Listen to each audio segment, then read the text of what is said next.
Bonjour à toutes et à tous, moi c'est David et je suis ravi de vous accueillir si c'est la première fois que vous arrivez chez nous sur la chaîne David Pronofoot, une chaîne de pronostics de passionnés de foot, totalement gratuite. Soyez le ou la bienvenue.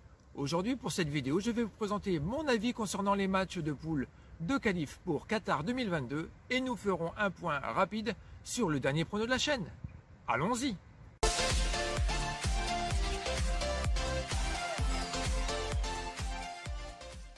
Alors, le dernier prono était la victoire de Saragosse contre Carthagène, un match de Ligue 2. Et Miguel avait raison avec sa double chance nulle et Carthagène. Alors, après avoir commencé sur les chapeaux de roue en début de mois, on a de mauvais résultats. Malgré cela, on est tout de même positif de 3,50 €. C'est rigolo peut-être, mais moins c'est positif. Donc demain, c'est la 4e journée de qualif de poule pour Qatar 2022 qui se déroulera en automne l'année prochaine. Je vais essayer d'abréger en résumant la vidéo car les précédentes ont duré un peu de chose près 30 minutes et la moyenne de lecture était environ de 3 minutes 30. Il devrait y avoir des balises où vous pourriez tout simplement sélectionner le ou les groupes qui vous interpellent dans la description juste en dessous. Et on commencera donc dans l'ordre par le groupe A. Luxembourg-Azerbaïdjan, les deux opposants ont joué leur match aller-retour pour la Ligue des Nations avec un petit avantage à nos voisins luxembourgeois. Ici tout est possible avec une double chance Luxembourg au nul ou Rodriguez buteur, mais je partirai vers un moins 2,5 buts. Ensuite Portugal-Irlande, CR7 avec son transfert express de la Juventus au retour aux sources de Man United, tous les projecteurs seront tournés sur cette rencontre. Les Portugais, arrêtés en 8e face à la Belgique, on reçoivent de victoire face à une Irlande en reconstruction. Pour moi, c'est une victoire portugaise. Le groupe B, Géorgie-Kosovo, c'est une affiche qui laisse recours à tous les pronos. Willy Sagnol peine à mener les Géorgiens à la victoire avec 2 dragées, mais en se rassurant contre la Grèce, avec un nul. Devant son public, ça devrait les aider à combattre les Kosovars, qui, eux, ont un bilan avec 2 matchs de défaite, mais ils ont le mérite d'avoir mis un but aux Espagnols. Ici, je tenterai le nul. Ensuite, un match pour la pole position avec Suède-Espagne. Ils se sont rencontrés au mois de juin en se quittant sur un score de 0 partout lors de l'Euro. Aujourd'hui, notons que les Nordiques sont derrière l'Aurora, leader d'un point. La Suède a gagné ses 2 matchs à domicile avec 2 clean sheets. La défense espagnole, c'est leur point faible. Et ils ont du mal à revenir après une contre-attaque, c'est le point qu'on peut voir dans les résumés. De ce fait, un BTCS est envisagé pour cette rencontre. Ensuite, nous avons le groupe C, Italie-Bulgarie, le vainqueur de l'Euro contre l'Angleterre. Les Azuris ont progressé tout au long de l'Euro et s'affirment meilleure équipe européenne du moment.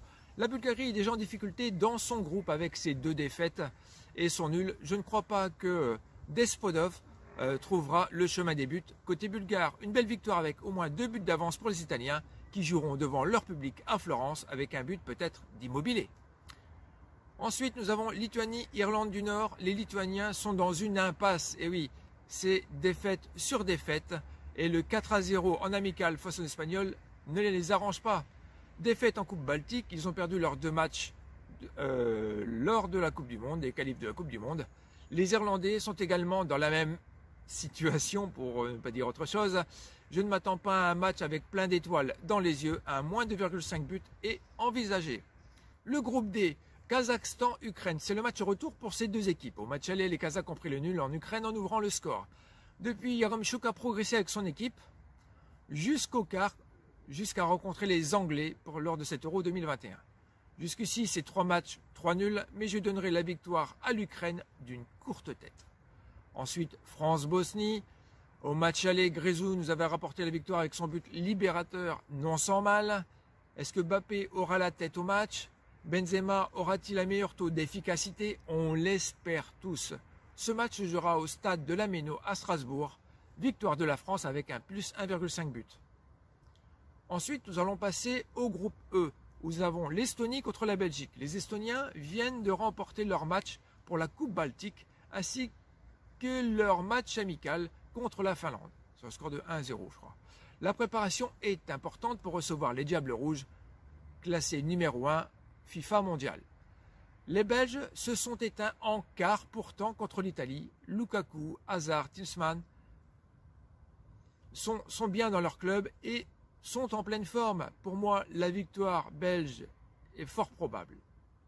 République tchèque, Biélorussie. Patrick Schick a beaucoup fait parler de lui pendant l'Euro, et bien même qu'ils ont été balayés en quart contre les Danois tout de même, sur le score de 2-1. En face, les Biélorusses, après une belle victoire 4-2 contre les Estoniens, à la maison, ils se sont pris une belle douille quand même contre les Belges sur le score de 8-0. La Tchéquie n'a jamais perdu contre les Biélorusses en cas de confrontation. Je ne les vois pas perdre à la maison encore aujourd'hui ou demain. Donc, victoire tchèque. Le groupe F, Danemark-Écosse. Les Danois ont failli créer l'exploit contre l'équipe de Sa Majesté, oui, lors de la demi-finale de l'Euro. Face à une Écosse décevante lors de cet événement, je n'irai pas par quatre chemins, victoire danoise. Ensuite, nous avons les îles Féroé contre Israël. Ces deux opposants n'ont pas participé à l'Euro. En Ligue des Nations, 2 victoires à domicile face à Andorre et à Malte, mais aujourd'hui le niveau est un poil plus élevé. Les Israéliens ont fait de belles prestations et c'est l'occasion de devancer l'Écosse au tableau, victoire des visiteurs. Moldavie-Autriche. Ici, les Autrichiens vaincus par les Italiens à l'Euro ont montré de belles choses tout de même et je ne vois pas les Moldaves capables de contrer, même à domicile, les visiteurs en plein développement. Victoire autrichienne. Le groupe G, Turquie-Monténégro. Alors les Turcs avec un euro catastrophique doivent se reprendre et sont quand même leaders de leur groupe à cette heure-ci. En face des Monténégrins accrocheurs, et bien que mon cœur soit à moitié turc, un nul est envisagé. Norvège-Pays-Bas. Les Hollandais menés par Depay, De Jong ou Berghuis devraient pouvoir l'emporter face à une équipe solide norvégienne avec comme leader Sorloth. Ces deux équipes peuvent marquer avec une victoire plus évidente quand même du côté des visiteurs. Donc, les deux équipes marquent. Lettonie-Gibraltar. Ici, pour raccourcir, la victoire de la Lettonie est à privilégier face à une équipe moins staffée. Le groupe H, les Maltais reçoivent les Chypriotes. Là, on va faire court. Un match nul est envisagé entre ces deux formations. Russie-Croatie, une belle affiche que nous avons là.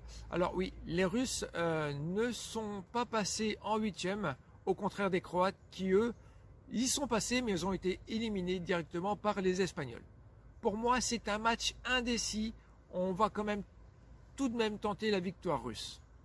Slovénie-Slovaquie, un match compliqué entre ces deux équipes qui ne réussissent pas à avancer sur le plan international. Les Slovènes sont tout de même solides à domicile, avec une voisine slovaque moins confortable à l'extérieur.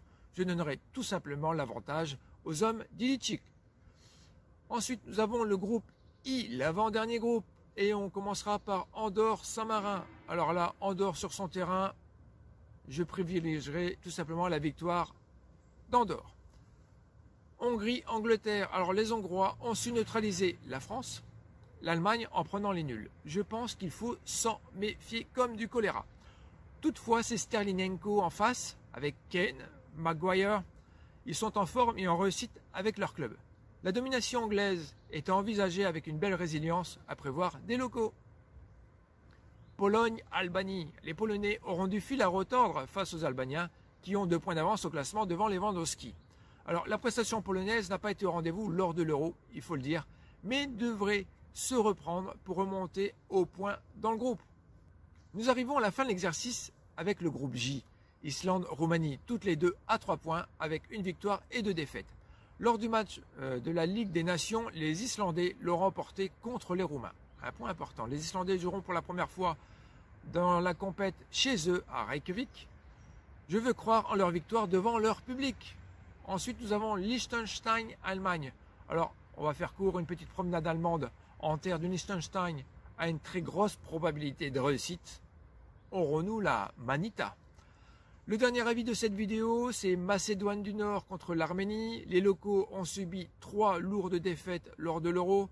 Cependant, ils ont su l'emporter contre le Liechtenstein et l'Allemagne dans ce groupe. N'oublions pas que les Arméniens ont fait un perfect, 3 victoires en 3 matchs. Mais là, je pense qu'ils risquent de tomber sur un os. Donc, tout simplement, un joli match nul. Merci d'avoir regardé cette vidéo jusqu'au bout. Je vous dis bon match. Rendez-vous pour une version peut-être plus courte pour la 5e journée des matchs de poule de qualif pour Qatar 2022. D'ici là, prends soin de toi et de tes proches. Bye.